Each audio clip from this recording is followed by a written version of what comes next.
Well, welcome to Straight Axle Dubs.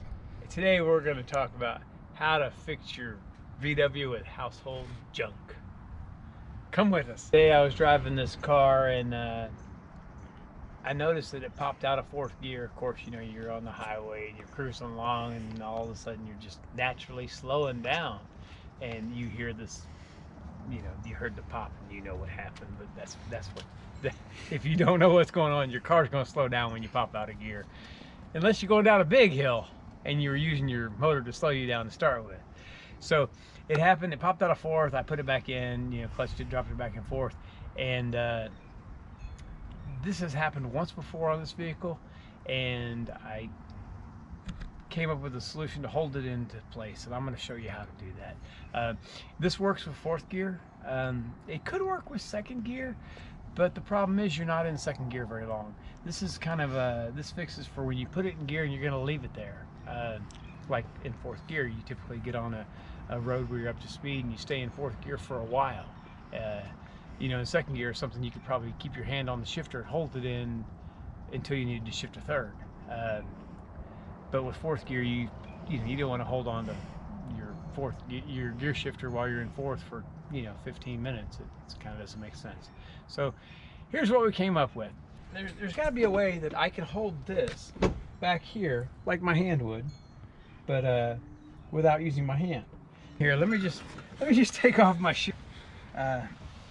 Oh, look, I got a socket. It's got a hole in it. It's got a hole in this sock. I bet that fits over a shifter. Look, it does. Huh, I'm gonna use a sock to hold my shifter in place. Okay, so let's see what we can do here. Here's a bungee cord that just happens to be sitting around that was no longer useful. And I'm gonna put it back here. This is an older Bug that doesn't have the kick panels, which most of you probably don't have the kick panels under there anyway, unless you remade them, because they've all fallen apart by now. But on this 59, it was not made with kick panels.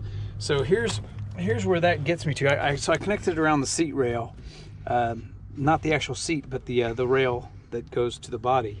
Let me put the seat back, and we'll see where we end up here. Make sure I'm in fourth gear. Yes, I am. Okay, so let's see if I hook it there. I want enough pressure that's going to hold it. Let's see if I can get this a little tighter. Let's try about right there. Okay, so that's in. So that looks like, I don't know, it's there's definitely some pressure on it, but and then I can leave it when I'm not using it. I can leave it hanging on the e-brake. Drop it over that while I'm driving, just without really having to focus on it. Still focus on the road. All right, so now we're taking the car on a test ride. Maybe a bit loud, so you might not be able to hear us that well.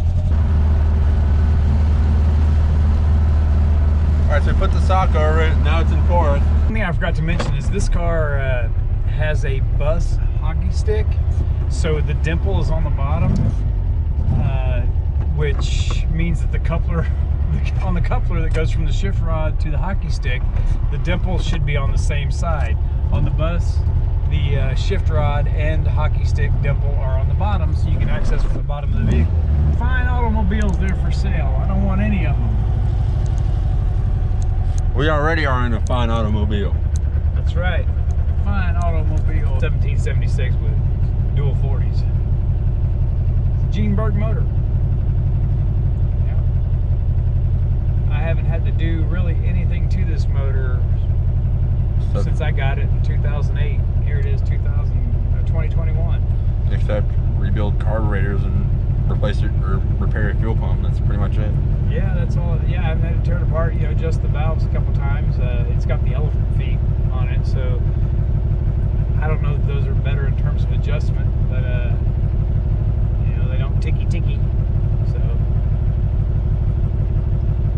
had to replace the exhaust. It fell apart. Otherwise, it runs pretty good.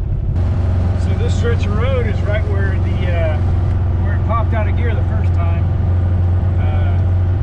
Not to say that this is a bad stretch of road, but I'm in fourth, putting my little sock on it. how we cruise. I'm going to let off the gas as I'm exiting and see if it pops. You can see it move a little bit when I'm on or off the gas, which that could be a motor mount issue. The engine's not shaky